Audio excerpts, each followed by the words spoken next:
Hi everyone, welcome back to my YouTube channel ABC Gyan. Guys, आज की video में मैं आपके लिए लेकर आया हूँ वार्षिक परीक्षा 2022 का कक्षा 9 का सामाजिक विज्ञान का पेपर है। तो चलिएगा वीडियो स्टार्ट करते हैं। ये पेपर है आपका कक्षा 9 वार्षिक परीक्षा एनुअल एग्ज़ाम 2022 का सामाजिक विज्ञान का पेपर है। ठीक है, पेपर का पूर्णांक है 70 नंबर और पेपर का टाइम है 3 घंटा। यहाँ पे लिखा हुआ है नोट, सभी प्रश्न करने अनिवार्य हैं। और इकाई 1 जो है आपका, ये इतना सारा आपका सिलेबस है, यहाँ से बना है आपका खंड क का पेपर। ठीक है, भारत समकालीन विश्व एवं राजनीतिक विज्ञान से, और यहाँ से आपका खंड का स्टार्ट है बहुविकल्पीय प्रश्न। ठीक है, प्रत्येक 1 अंक बराबर 0.5। ठीक है, एक सवाल आपका 1 नंबर का है, तो आपके जो है 5 बहुविकल्पीय प्रश्न हैं, तो आपको मिलेंगे यहाँ पे 5 नंबर। ठीक है, तो आपका पहला क्वेश्चन ये रहा, देखिएगा। क्रांति के समय फ्रांस का राजा था। आपका पहला ऑप्शन है लुई 14, सेकंड ऑप्शन है लुई 16, थर्ड ऑप्शन है लुई 15, फोर्थ ऑप्शन है लुई 18। क्रांति के समय फ्रांस का राजा था, तो इसमें आपका राइट आंसर है ऑप्शन सेकंड लुई 16। ठीक है, फ्रांस की क्रांति हुई थी 1789 ईस्वी में, और इस टाइम पे फ्रांस में बोर्बो वंश के राजा लुई 16वें का शासन था। ठीक है, ऑप्शन सेकंड आपका राइट आंसर है। आगे देखते हैं सेकंड क्वेश्चन। रूसो कौन था? आपका पहला ऑप्शन है एक दार्शनिक, सेकंड ऑप्शन है एक शासक, थर्ड ऑप्शन है एक सेनापति, और फोर्थ ऑप्शन है एक चित्रकार। रूसो कौन था? तो इसमें आपका राइट आंसर है ऑप्शन फर्स्ट एक दार्शनिक। ठीक है, रूसो जो था वो फ्रांस का एक बहुत ही ज़्यादा प्रमुख दार्शनिक था, और फ्रांस की क्रांति में इसका बहुत ही ज़्यादा प्रभाव था। ठीक है, मतलब फ्रांस की क्रांति में इसने बहुत ज़्यादा योगदान दिया था रूसो ने, और उसी टाइम पे फेमस हुआ था। ठीक है, एक दार्शनिक था फ्रांस का। रूसो नाम सुन के आपको इस टाइप से नहीं लगना चाहिए कि ये जो था रूस का था, बल्कि ये जो था रूसो फ्रांस का था। ठीक है, फ्रांस का दार्शनिक था। आगे देखते हैं तीसरा क्वेश्चन। प्रथम विश्व युद्ध कब प्रारंभ हुआ? आपका पहला ऑप्शन है 28 जुलाई 1914, सेकंड ऑप्शन है 1 अगस्त 1914, थर्ड ऑप्शन है 28 अगस्त 1914, फोर्थ ऑप्शन है 28 जून 1914। प्रथम विश्व युद्ध कब आरंभ हुआ? तो प्रथम विश्व युद्ध आरंभ हुआ था 28 जुलाई 1914 को। आपका पहला ऑप्शन राइट आंसर है। ठीक है, प्रथम विश्व युद्ध 28 जुलाई 1914 को आरंभ हुआ था, और प्रथम विश्व युद्ध जो था 11 नवंबर 1918 को ख़त्म हुआ था। ठीक है, 4 साल के लगभग में प्रथम विश्व युद्ध चला था, 28 जुलाई 1914 से 11 नवंबर 1918 तक। अगला क्वेश्चन है चौथा। संयुक्त राष्ट्र संघ की स्थापना हुई? आपका पहला ऑप्शन है 28 अक्टूबर 1944, सेकंड ऑप्शन है 24 अक्टूबर 1945, थर्ड ऑप्शन है 24 अक्टूबर 1946, और फोर्थ ऑप्शन है 24 अक्टूबर 1947। संयुक्त राष्ट्र संघ की स्थापना हुई, तो यह हुई थी 24 अक्टूबर 1945 को। ठीक है, ऑप्शन सेकंड आपका राइट आंसर है। संयुक्त राष्ट्र संघ, जिसे हम इंग्लिश में बोलते हैं यूनाइटेड नेशंस ऑर्गेनाइजेशन। ठीक है, ये जो है विश्व के सभी देशों का एक सबसे बड़ा ग्रुप है। ठीक है, यूएनओ जिसे बोलते हैं, इसकी शॉर्ट फॉर्म है यूएनओ। और इसकी स्थापना की गई थी 24 अक्टूबर 1945 को, जिस टाइम पे अमेरिका ने जापान पे परमाणु बम गिराकर 9 अगस्त 1945 को युद्ध विराम कर दिया था। ठीक है, तो उसके कुछ टाइम बाद में, 2-3 महीने के बाद में, इस ग्रुप की स्थापना की गई थी संयुक्त राष्ट्र संघ की। और इसका उद्देश्य था कि दुनिया के सभी देशों को भविष्य में आने वाले युद्धों से रोका जा सके। ठीक है, इसलिए बनाया गया था ये, शांति स्थापित करने के लिए सभी देशों के मध्य ये ग्रुप बनाया गया था, ये इसका उद्देश्य था। ठीक है, आगे है आपका पांचवा क्वेश्चन। भारत का सर्वोच्च न्यायालय स्थित है? आपका पहला ऑप्शन है दिल्ली में, सेकंड ऑप्शन है मुंबई में, थर्ड ऑप्शन है चेन्नई में, फोर्थ ऑप्शन है कोलकाता में। भारत का सर्वोच्च न्यायालय स्थित है, ठीक है, तो ये है दिल्ली में स्थित। आपका ऑप्शन फर्स्ट राइट आंसर है। सर्वोच्च न्यायालय होता है हमारा सुप्रीम कोर्ट। ठीक है, सर्वोच्च, सबसे ज़्यादा उच्च, जिसे बोलते हैं हम इंग्लिश में सुप्रीम कोर्ट, तो वो होता है दिल्ली में। ठीक है, और एक होता है हमारा हाई कोर्ट। हाई कोर्ट होता है हमारा उच्च न्यायालय, हाई कोर्ट उच्च न्यायालय, और सुप्रीम कोर्ट होता है हमारा सर्वोच्च न्यायालय। ठीक है, भारत में जो है 30 के आसपास हाई कोर्ट हैं। जितने राज्य होते हैं उतने ही हाई कोर्ट होते हैं लगभग। ठीक है, हर राज्य का एक हाई कोर्ट होता है, और सुप्रीम कोर्ट जो होता है सर्वोच्च न्यायालय, वो पूरे देश का एक होता है। तो भारत का जो हाई कोर्ट है वो है दिल्ली में, और सभी राज्यों का अपना अलग अलग हाई कोर्ट है। जैसे यूपी का है इलाहाबाद में, मध्य प्रदेश का है, मध्य प्रदेश का शायद भोपाल में है, और महाराष्ट्र का है मुंबई में, तमिलनाडु का है मद्रास में। ठीक है, बंगाल का है कोलकाता में। इसी राज्य से सभी राज्यों के अपने अपने हाई कोर्ट हैं, और एक होता है हमारा सुप्रीम कोर्ट सर्वोच्च न्यायालय, जो देश का एक होता है। आगे है आपका, भारत का संविधान कब लागू हुआ? भारत का संविधान कब लागू हुआ? तो भारत का संविधान लागू हुआ था 26 जनवरी 1950 को, ठीक है। 26 जनवरी 1950 को भारत का संविधान लागू हुआ था और इसीलिए जो है हम 26 जनवरी को गणतंत्र दिवस के रूप में बनाते हैं। अब आप लोग ये सोचते होंगे कि जब भारत 15 अगस्त 1947 को आज़ाद हुआ तो संविधान 26 जनवरी 1950 को 3 साल बाद में क्यों लागू किया गया, ठीक है। तो इसका रीज़न ये था, जब हमारा देश आज़ाद हुआ था तो उस टाइम पे हमारा संविधान नहीं था, ठीक है। हमारे पास कोई भी संविधान नहीं था। संविधान बनाने में जो था हमें 2 वर्ष 11 माह 18 दिन का टाइम लगा था, 2 वर्ष 11 माह 18 दिन का समय लगा था। तो इसीलिए 15 अगस्त 1947 के बाद में 26 जनवरी 1950 को हमारा संविधान लागू किया गया था। लोकतंत्र में चुनाव कराना क्यों आवश्यक है, ये आपको बताना है। एक्चुअली में लोकतंत्र जो शब्द है वो हमारा 2 शब्दों से बना है, लोक प्लस तंत्र, ठीक है। लोक कहते हैं हम पब्लिक को, तंत्र कहते हैं एक टाइप से, तंत्र मतलब सिस्टम, ठीक है। तंत्र सिस्टम टाइप से, तो ये हो जाएगा लोकतंत्र मतलब पब्लिक का तंत्र हो जाएगा इसमें, ठीक है। लोकतंत्र पब्लिक का तंत्र। और इसकी जो परिभाषा होती है लोकतंत्र की वो होती है जनता द्वारा जनता पर शासन, ठीक है। तो जनता वोट डालेगी तो ही तो शासन करेगी ना, वो अपने कैंडिडेट बनाकर, इस टाइप से होता है। हिटलर कहाँ का तानाशाह था? हिटलर जो था वो जर्मनी का तानाशाह था, ठीक है। जर्मनी का तानाशाह था और द्वितीय विश्व युद्ध के टाइम पे 1939 से 1945 तक द्वितीय विश्व युद्ध चला था। तो उस टाइम पे जर्मनी का जो तानाशाह था, किंग था, जो भी था, वो हिटलर ही था, ठीक है। इसी का सबसे बड़ा योगदान था द्वितीय विश्व युद्ध कराने में हिटलर का, क्योंकि जिस टाइम पे प्रथम विश्व युद्ध हुआ था तो उस टाइम पे हिटलर एक सैनिक के रूप में जर्मनी की सेना में था। बट जब प्रथम विश्व युद्ध जर्मनी हार गया तो उसके बाद में जो था हिटलर तरक्की कर करके वो पूरा तानाशाह बन चुका था, चांसलर जर्मनी का, और बस ये बदला लेना चाहता था अपनी हार का। तो इसीलिए जो था इसने द्वितीय विश्व युद्ध का ऐलान करा था। सब कुछ इसी की बदौलत था, द्वितीय विश्व युद्ध।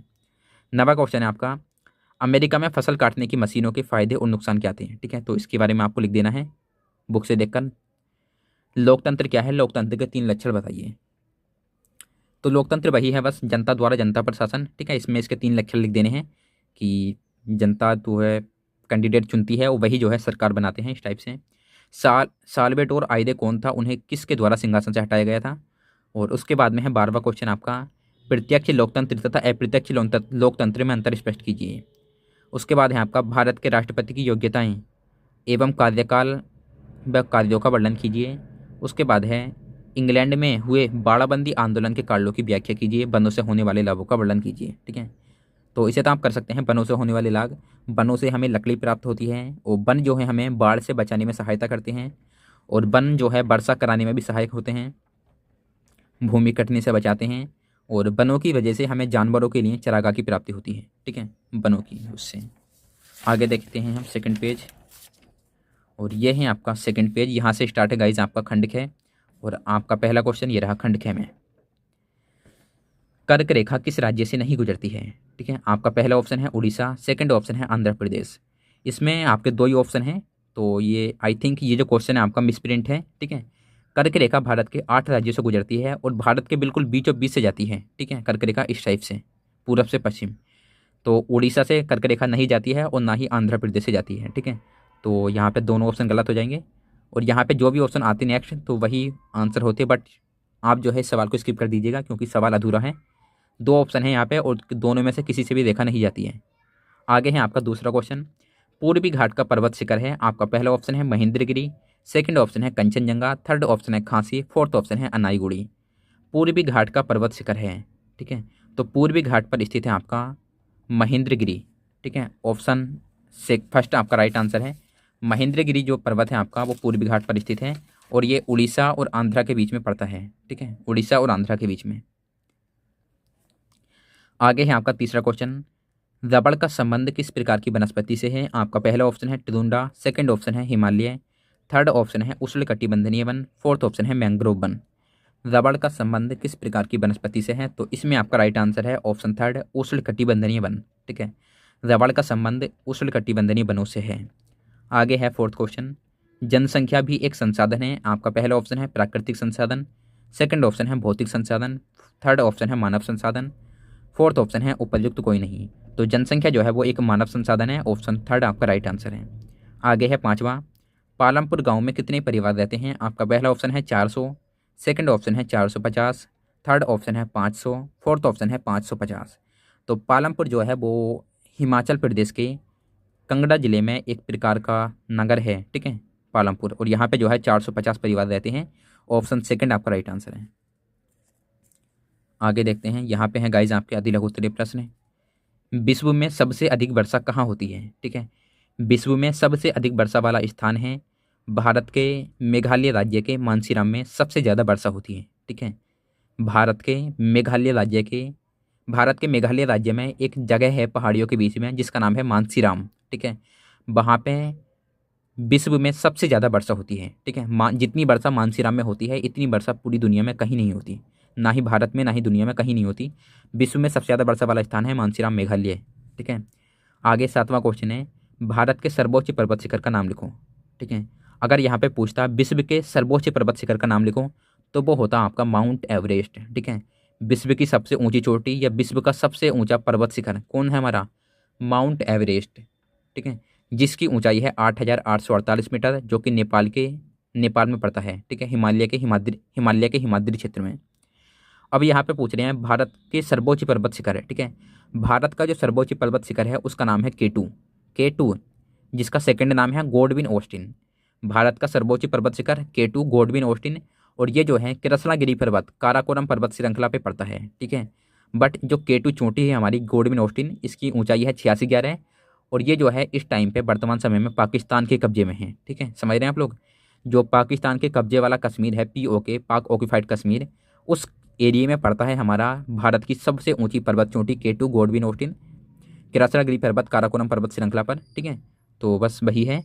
और अगर यहाँ पे पूछता भारत के अंदर भारत का सर्वोच्च पर्वत शिखर तो वो है हमारा कंचनजंगा, ठीक है। भारत के अंदर भारत का सर्वोच्च पर्वत शिखर वो है हमारा कंचनजंगा, जो कि सिक्किम में पड़ता है, हिमालय की चोटी है एक, और उसकी ऊंचाई है 85-86 मीटर, ठीक है। आगे है आपका भूगर्भीय प्लेटें क्या हैं, तो भूगर्भीय प्लेटें जो धरती के अंदर वाली प्लेटें होती हैं वो भूगर्भीय प्लेटें कहलाती हैं। आगे है आपका 9वां क्वेश्चन, उन देशों के नाम लिखो जो भारत से क्षेत्रफल में बड़े हैं, ठीक है। तो भारत जो है दुनिया का 7वां सबसे बड़ा देश है क्षेत्रफल में, और जनसंख्या में भारत दुनिया का दूसरा सबसे बड़ा देश है, ठीक है। जनसंख्या में दुनिया में पहले नंबर का देश है चाइना, और सेकंड पे है भारत। और क्षेत्रफल में जो दुनिया के सबसे बड़े देश हैं उनमें पहला नंबर आता है रूस का, सेकंड नंबर आता है कनाडा का, थर्ड आता है चीन का, और फोर्थ आता है अमेरिका का। और उसके बाद आता है आपका, अमेरिका के बाद आएगा ब्राज़ील, ब्राज़ील के बाद में आएगा ऑस्ट्रेलिया, ठीक है। मैं लिख देता हूँ यहाँ पे, रूस, कनाडा, देखिएगा इस टाइप से आपका ये रूस, कनाडा, चीन, अमेरिका, USA, ठीक है। उसके बाद आएगा आपका ब्राज़ील, ठीक है। ब्राज़ील के बाद आएगा आपका ऑस्ट्रेलिया, ऑस्ट्रेलिया के बाद में भारत, ठीक है। रूस, कनाडा, चीन, अमेरिका, ब्राज़ील, ऑस्ट्रेलिया, भारत, ये है आपका भारत से बड़े देश 6, 7वां भारत। आगे है आपका मानसून को परिभाषित कीजिए, 11वां क्वेश्चन। 12वें है आपका खादर और बांगर में अंतर स्पष्ट कीजिए। एक्चुअली में खादर और बांगर जो हैं ये दोनों मिट्टियों के नाम हैं, ठीक है।